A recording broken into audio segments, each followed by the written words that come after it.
Je suis devant le foyer 104. Aujourd'hui, c'est le 16 mars 2022. Bonjour les gars et les filles. Bonjour, monsieur. Merci. Alors, Christianisme 1.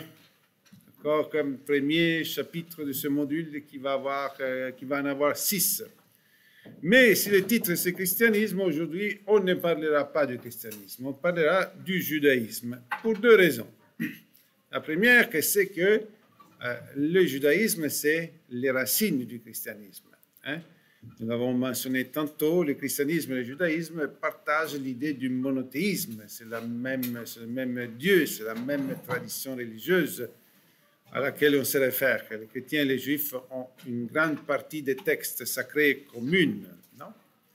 Mais aussi parce que les juifs sont présents dans notre société, dans notre civilisation, jouent un rôle souvent très dur, un rôle discriminé. Et donc, c'est important de comprendre aussi, savoir quelque chose sur l'histoire des Juifs. Premier mot-clé, le monothéisme.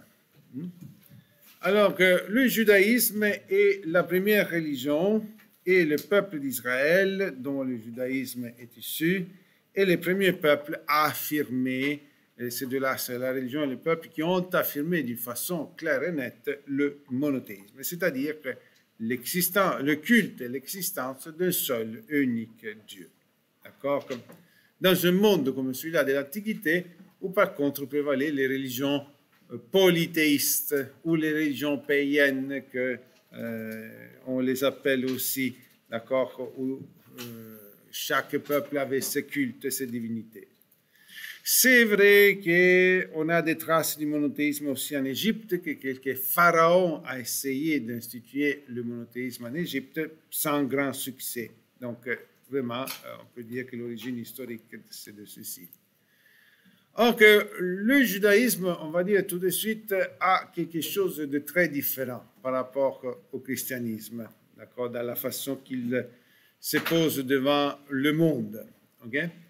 Le christianisme, comme l'islam, ce sont des religions universalistes, des religions qui s'adressent à l'humanité tout entière, ou dont le message doit atteindre l'humanité tout entière.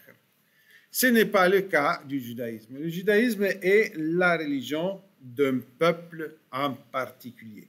D'accord? Je ne sais pas, juste pour faire un exemple, si quelqu'un va voir un prêtre et va lui dire je veux devenir chrétien, je demande le baptême, le prêtre va s'intéresser à lui, va l'accueillir, va favoriser ce chemin-là pour qu'il devienne chrétien et reçoive le baptême. Mais si vous allez voir un rabbin et vous allez lui dire que je veux devenir juif, probablement essaye de le convaincre de laisser tomber. Non, c'est pas important. Pourquoi tu veux devenir juif? Tu n'es pas né juif, pas nécessaire. S'il vraiment insiste, alors le rabbin va le contenter. D'accord? Mais non pas cette dimension de mission, de répandre le message de la religion. C'est la religion d'un peuple en particulier, qu'on appelle le peuple d'Israël. D'accord? Oups. Bon, je vais mettre l'accent aigu, je ne sais pas où c'est le peuple d'Israël. D'accord? Et attention qu'ici, il y a certains termes qui ne sont pas égaux, mais qui sont synonymes pour notre présentation. Israélite, juif, hébreu, ce sont synonymes. D'accord? Si quelqu'un veut connaître l'histoire du judaïsme, plus en particulier, on va voir que tous ces termes-là sont un peu différents. Mais pour nous, sont synonymes. D'accord? D'Israël. Une autre chose qui, d'après moi, est importante de dire que sur le judaïsme, c'est que c'est une religion historique, où l'histoire du peuple d'Israël compte beaucoup. Un exemple, d'accord? Si vous demandez à un juif bien enraciné dans sa religion, et vous allez lui demander qui est Dieu, non? Il ne répondra pas avec un concept philosophique. D'accord? Que Dieu, dans le credo des chrétiens, c'est créateur du ciel et de la terre, tout-puissant, qui connaît tout, qui est infini, qui est spirituel, qui est dans le ciel, qui est dans la terre. D'accord? un être infini, sont des définitions. Par contre, un juif aurait tendance à dire que Dieu, c'est celui qui a appelé notre père, notre ancêtre, qui était Abraham, qui vivait dans le désert, et puis il lui a promis une descendance, et puis la terre, et puis il a inspiré Moïse pour faire sortir nos ancêtres qui étaient esclaves en Égypte. Comprenez-vous? Dieu se présente, cette religion se définit par des événements considérés historiques par ce peuple, un Dieu qui agit dans leur histoire. Question? C'était le premier mot-clé. Oui, Sal. Vous avez dit que le judaïsme, il a quelque chose de très différent, oui. Mais contrairement à l'islam et le christianisme, c'est quoi? Je n'avais pas bien entendu. Alors, qu'est-ce est l'islam et le christianisme? Ce sont des religions qu'on pourrait définir quelque part par missionnaires, d'accord? Qui, dans leur principe, c'est un message adressé à tout être humain, d'accord? Qui doit atteindre, qui demande la conversion de tout être humain. Par contre, le judaïsme n'a pas cet objectif. C'est juste la religion de ce peuple-là, d'accord? Et qu'aux autres, ils doivent garder, continuer, perpétuer, mais pas annoncer aux autres. D'accord? Alors, les origines. Alors, si on parle du peuple d'Israël, les origines, on peut les mettre vers l'année 1250 avant Jésus-Christ, 1250 avant notre ère. Alors, les origines de ce peuple, ce sont certains Hébreux, les ancêtres des Juifs actuels, d'accord, des Hébreux, qui vivent en Égypte, d'accord, et vivent dans une condition servile, des esclaves ou presque des esclaves, d'accord, qui doivent travailler beaucoup, d'accord, qui sont assujettis, maltraités. Et à un moment donné, ces Hébreux-là désirent la liberté, s'affranchir de cet état d'esclavage. Et ils vont trouver un chef, un leader qui s'appelle Moïse. Moïse, d'accord? Il y a quelqu'un d'entre vous qui porte son nom sinisé, non? Alors que Moïse est le grand chef qui organise cet Hébreu et va les livrer et va les faire fuir de l'Égypte et il les amènera à cette terre qui, selon leur tradition, leur appartenait à leurs ancêtres, qui Dieu leur avait promis, qui est la Palestine. D'accord? On la voit ici sur la carte, la Palestine. C'est la Palestine ou l'État d'Israël d'aujourd'hui. Sauf que pour se rendre jusqu'à là, ils doivent traverser la péninsule du Sinaï, le désert. Et leur histoire nous parle de longs voyages dans le désert qui s'appelle l'Exode. D'accord? 40 ans, dit ce livre qui s'appelle l'Exode, comme le voyage qu'ils ont fait. Là, ces groupes-là d'Hébreux deviennent un peuple. D'accord? Que Moïse fait des miracles, il ouvre la mer Rouge, et peut-être M. Touvac vous a raconté quelque chose, non? Ouvre la mer Rouge, d'accord, il les amène à la terre promise, mais 40 ans dans le désert. Dans ces 40 ans dans le désert, ce peuple-là assume de plus en plus une identité ethnique, les enfants d'Israël, d'accord? Et c'est un des événements qui est bien décrit par le livre de l'Exode, c'est l'alliance. Qu'est-ce que c'est l'alliance? Une sorte de, entre guillemets, mariage entre le peuple d'Israël et ce Dieu-là qui les a fait sortir de l'Égypte, qui a ouvert la mer Rouge, qui les a nourris avec des cailles, avec de la manne, etc. D'accord? Donc, cette alliance, c'est un peu comme un mariage. Dans un mariage, on se promet fidélité, non? Amour et fidélité. Et ici, Dieu promet à ce peuple-là de les choisir comme un peuple élu, comme un peuple choisi parmi tous les autres peuples. Mais il demande aux Israélites d'avoir un seul et unique culte dans ce Dieu unique-là. Et tout le reste, c'est de l'idolâtrie. Tous les autres cultes sont à condamner, sont à éviter.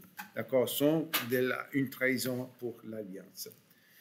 Les tables des 10 commandements sont un peu la loi, le contrat de cette alliance. Le premier commandement, pour ceux qui connaissent un peu le commandement, c'est « Moi, je suis le Seigneur ton Dieu, tu n'auras aucun autre Dieu en dehors de moi. » D'accord? Donc, tout ceci. Et attention, l'alliance, c'est un événement religieux, d'accord? Un pacte. L'histoire ne s'occupe pas des phénomènes surnaturels. Mais certains aspects religieux ont un impact sur l'histoire qui est énorme. L'idée de l'alliance, cette alliance, a caractérisé toute l'histoire des Juifs. Et plus tard aussi, on a un impact énorme aussi sur le christianisme.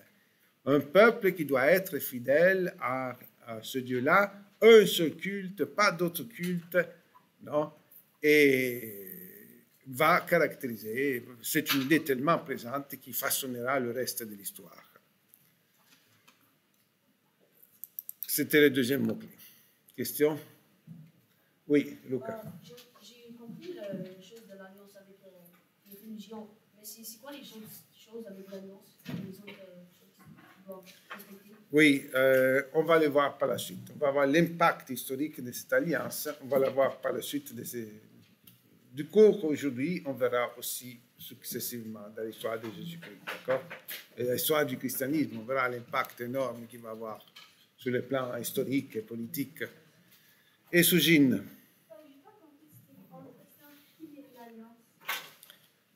Une alliance, c'est un pacte entre Dieu et son peuple. Pacte de fidélité. Ces gens-là s'engagent à avoir un culte unique pour ce Dieu-là et à mettre à l'écart tous les autres cultes polythéistes qui les entourent, des peuples qui les entourent. Alors que David, bon, le peuple d'Israël rentre en Palestine, mais c'est une conquête difficile. D'accord? Vers l'année 1000 avant Jésus-Christ, le peuple d'Israël se retrouve commandé par un roi qui s'appelle David. Bon, David est considéré par les Israélites et par les Juifs des générations futures comme le grand roi puissant, juste, fort, choisi par Dieu pour conduire son peuple. Et en effet, pendant le règne de David, Israël arrive à son apogée, à son plus fort. Ils vont conquérir tous les territoires. David gagne toutes les guerres contre les ennemis. Et David aussi réunit les différentes tribus du peuple d'Israël, parce qu'il y en a 12 tribus, non? Et tout le monde le reconnaît comme roi, David.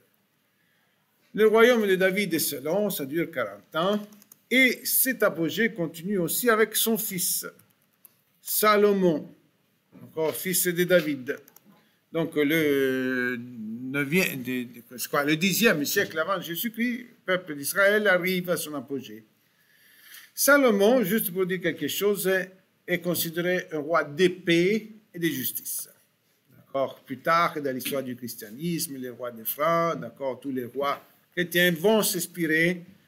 Le grand modèle pour les autres, ça va être David et encore plus Salomon. Non?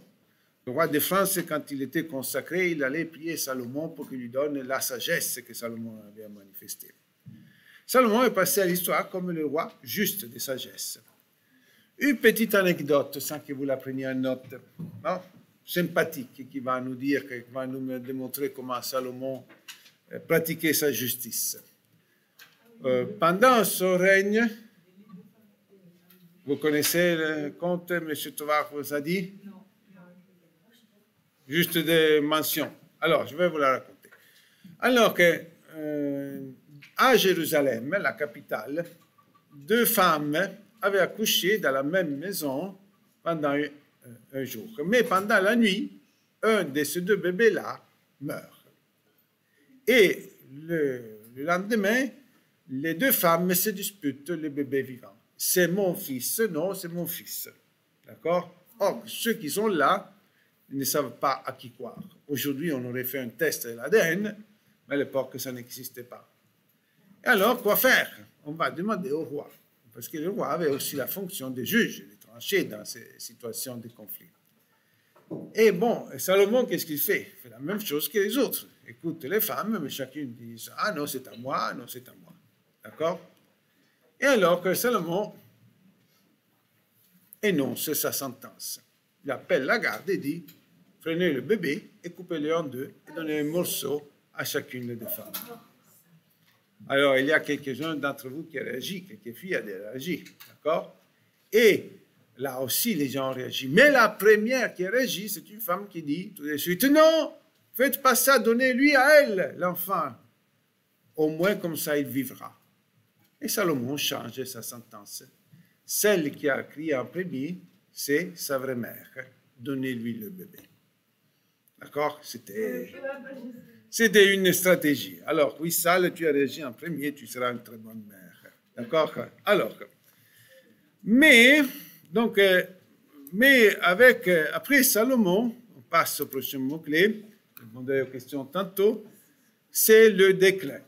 Hein? Les rois qui suivent ne sont pas aussi forts, si puissants, si justes, si estimés que David et Salomon, et c'est le déclin, c'est la décadence. Le royaume d'Israël s'affaiblit de plus en plus, et au bout, disons, au final de ce déclin, ils vont être conquis par d'autres peuples, dominés par d'autres peuples, tous des peuples que nous avons déjà rencontrés dans notre cours d'histoire.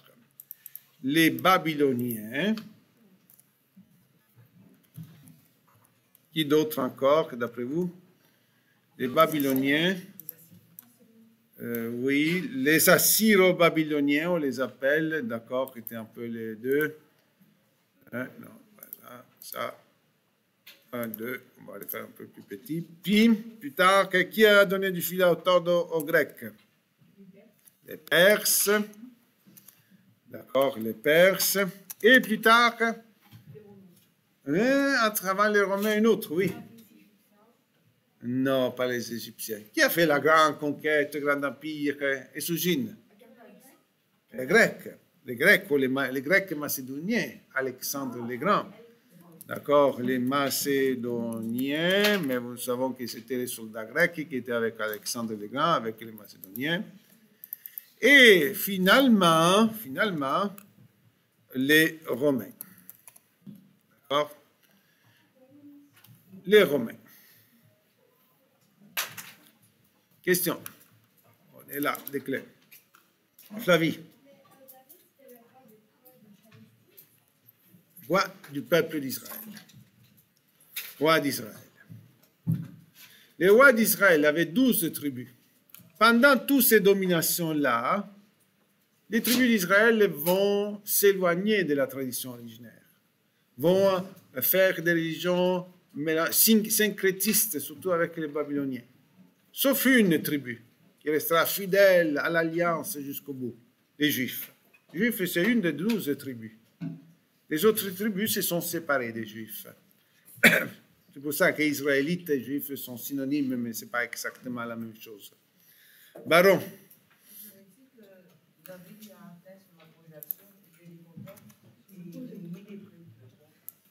Peux-tu répéter, je n'ai pas compris.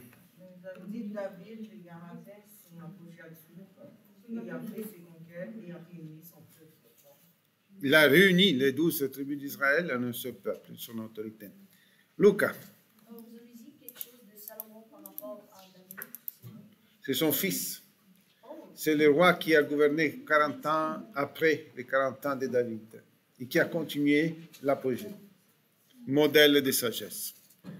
Donc, on va dire quelque chose de la domination romaine sur les Juifs. D'accord? Bon. Et les Juifs étaient constamment en rébellion. Tout le temps, ils ont eu des groupes de rébellion. Les Juifs ont donné énormément de fil à tordre aux Romains. D'accord? Parce que les autres peuples que les Romains avaient conquis, certains s'étaient soumis presque volontairement, d'autres s'étaient soumis avec la guerre, mais avec le temps, ils se romanisaient. D'accord? Mais pas les Juifs. Pas les Juifs. Les Juifs ont un problème. Quel est le problème que les Juifs ont avec l'Empire? Problème particulier que les autres peuples n'ont pas. Léo. C'est exactement ce le monothéisme. Et en particulier cette alliance dont ils sont conscients, à laquelle ils y tiennent beaucoup. Et pour les Romains, ils étaient polythéistes, mais pour les Romains, d'où venait l'autorité de l'empereur? C'est une autorité sacrée, divine, religieuse. L'empereur a été considéré comme un dieu. Comprenez-vous? Et donc, les Juifs ont toujours, pour les Juifs, ça a été toujours problématique, la domination des Romains. Pas seulement pour une question politique, pour une question religieuse. Pour les autres, beaucoup de Juifs se demandaient si accepter l'autorité de l'empereur, c'était trahir l'alliance. D'accord? C'est accepter l'autorité des païens, des gens polythéistes. D'accord? Or que, à l'intérieur, en effet, cela dit, en effet, du peuple juif, certains s'étaient accommodés avec les Romains. Ils avaient négocié. Par exemple, ils avaient un roi. Ce roi-là s'était soumis aux Romains et il est resté roi. Le roi Hérode n'avait pas beaucoup de pouvoir, mais c'était le roi. D'accord? Et puis les grands prêtres, surtout, qui administraient le temple, essayaient de trouver des négociations, s'accommoder avec les Romains. Mais à l'intérieur du peuple, il y avait plusieurs groupes rebelles, d'abord, qui n'acceptaient pas la domination des Romains, et que les Romains arrivaient à contrôler un peu avec les autorités, avec qui ils étaient compromis, d'autres un peu avec la force, non? Mais à l'intérieur de tous ces groupes qui sont en révolte contre les Romains, va se répandre une idée qui devient un mouvement qu'on appelle le messianisme. Le messianisme, c'est l'idée que Dieu va envoyer au peuple d'Israël, à ceux qui restent, aux Juifs au moins, un nouveau Messie. Messianisme. Messie, dans leur langue, ça veut dire envoyé, consacré. Donc, un homme comme David, un nouveau David, un nouveau roi envoyé de Dieu qui va organiser tous ces groupes, qui va donner une force telle à une nouvelle armée juive qu'ils arrivent à renverser l'autorité des Romains, qui permettra à ceux-ci, aux Juifs, de retrouver leur liberté contre les Romains. Ils l'attendent. C'est la confiance religieuse que Dieu leur enverra un Messie. Baron, tu as une question? Alors, qui a compris? Qui est capable de dire ces mots? Moxie. C'est la croyance que Dieu va envoyer un Messie pour délivrer son peuple. Oui, un Messie qui sera un chef, un leader religieux, politique, militaire, qui organisera tous ces groupes dispersés, d'accord, et permettra de battre l'armée romaine. D'accord? C'est beaucoup, hein, l'idée. Un petit peuple qui arrive à battre l'armée romaine. Est-ce qu'ils réussiront? Difficile. Prochain mot-clé, nous avons le temps. La diaspora. Diaspora, c'est un mot grec qui ça veut dire dispersion. Déjà, à l'époque des Romains, il y avait certains juifs qui étaient allés vivre dans d'autres villes, ils faisaient des communautés juives dans d'autres villes, mais la diaspora, disons, dont on parle ici, est celle qui a eu lieu dans l'année 70 après Jésus-Christ. Après Jésus-Christ, d'accord? Réalisée par un général romain qui deviendra empereur par la suite, qui s'appelle Vespasien. D'accord? Qu'est-ce qu'il arrive? Qu'à un moment donné, les Juifs font une rébellion pire que les autres, plus forte. D'accord? Imaginez comment il était maladroit. L'empereur Caligula, qui aimait se faire adorer comme divinité, avait imposé aux Juifs d'installer une statue de lui dans le temple de Jérusalem. Le temple que Salomon avait fait construire. L'endroit le plus sacré pour les Juifs, là où on considérait que Dieu existait. Ça, vraiment, même ceux qui était accommodant, là, on ne pouvait pas l'accepter. D'accord? C'était un sacrilège, c'était une idolâtrie inacceptable. Alors qu'une grande, une énorme révolte des Juifs, Vespasien, avec ses légions, va la mater. Et les Juifs alors, excusez-moi, et les Romains alors décident d'en finir avec les Juifs, ce peuple qui est en constante rébellion. Non, ils ne vont pas les massacrer tous, d'accord?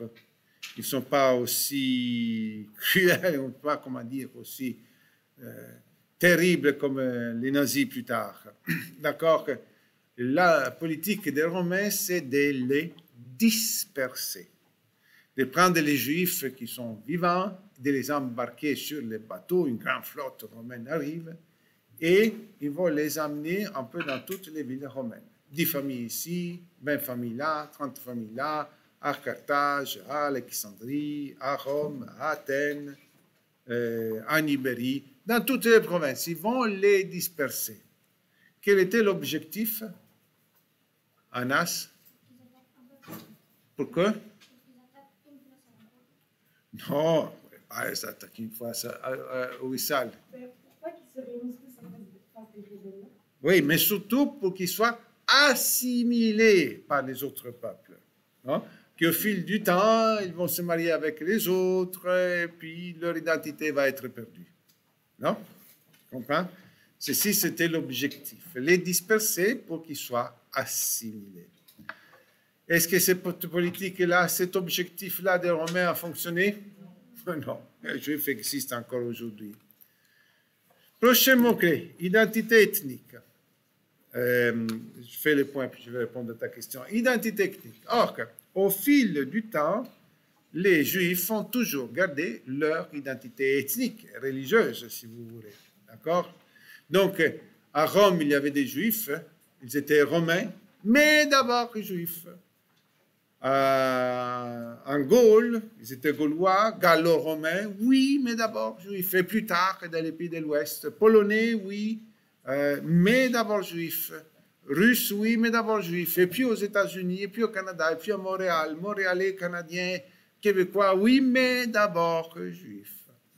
D'accord? Ils ont toujours gardé l'identité qu'aux autres, ils étaient Juifs. Dans un monde qui, on verra plus tard, est devenu chrétien, où le christianisme dominait, où le christianisme répandait ses valeurs et l'Église et son organisation, les Juifs restent là avec, comme un peuple dispersé, mais avec une conscience d'être toujours le peuple de l'Alliance, les descendants d'Israël, les enfants d'Abraham. D'accord? À travers quoi? Bon, à travers les rituels de la religion, les règles religieuses, les règles alimentaires, les traditions respectées, et surtout avec les mariages. D'accord? Il est très difficile pour un juif, une juive, de se marier avec quelqu'un qui n'est pas juif ou juive, qui n'est pas de son identité ethnique. Ça arrive, mais ce n'est pas évident. D'accord? Et si un jour quelqu'un d'entre vous va tomber en amour d'une fille juive, d'un garçon juif, vous verrez que ça va être pas facile. D'accord? Alors qu'ils ont gardé leur identité ethnique, malgré des discriminations qu'ils ont subies, un groupe différent des autres, discriminés, les persécutions au fil du temps. Flavie, ta question. Qu'est-ce que fait exactement Vespasien? Vespasien va mater toutes les rébellions des Juifs et il va les disperser dans toutes les villes de l'Empire romain, dans le but qu'ils soient assimilés au fil du temps par les autres peuples, pour les effacer de cette façon. Alors, on va au 19e et au 20e siècle, et on parle du sionisme. Le sionisme est une idée, encore un mouvement d'idées, un mouvement, je pourrais définir patriotique, qui se répand à l'intérieur des communautés juives répandues dans le monde. D'accord? Sion, ça veut dire que c'était l'autre nom de Jérusalem, l'ancienne capitale du peuple d'Israël, la ville de David. D'accord? Et donc, dans le sionisme, l'idée est, nous sommes un peuple. Et tous les autres peuples de la terre ont un territoire. Hein, si on regarde une carte du monde, il y a plein de couleurs. Et avec chaque couleur, nous identifions une nation, un État, indépendant, souverain. Alors que nous aussi, qui sommes un peuple, nous avons droit à avoir une terre. D'accord? Ce mouvement devient de plus en plus significatif. Hein? Attention, des Juifs aujourd'hui sont sionistes, d'autres ne le sont pas. Certains disent, nous avons vécu des siècles dispersés, nous pouvons continuer à vivre dans nos villes dispersées. Mais certains commencent à dire que nous avons droit à nous établir dans une terre. Et alors qu'au XIXe siècle, des riches juifs, américains, russes, un peu partout dans le monde, vont dans la terre qui était appartenue à leurs ancêtres, ou la Palestine, toujours, la terre promise à Abraham, la terre où Moïse les avait conduits, la terre où les Romains d'où les Romains les avaient déportés. Et alors, qu'est-ce qu'ils font? Ils vont là, ils achètent une ferme et s'installent. 1, 10, 100, et de plus en plus, des milliers. Et en Palestine, il va y avoir vraiment des colons juifs consistants d'un point de vue du nombre. Et vous savez qu'en 1948, après la Deuxième Guerre mondiale, après qu'Hitler a exterminé 6 millions de Juifs, l'horreur, d'accord, cette folie, il n'y a pas de terme pour décrire ce qu'Hitler a fait, d'accord? Mais Hitler est défait et le monde tout entier a un sens de culpabilité envers les Juifs. On les a persécutés, on a essayé de faire disparaître. Et alors que cette autorité supranationale reconnaît l'État d'Israël, l'ONU va reconnaître que la Palestine dorénavant sera l'État d'Israël. D'accord?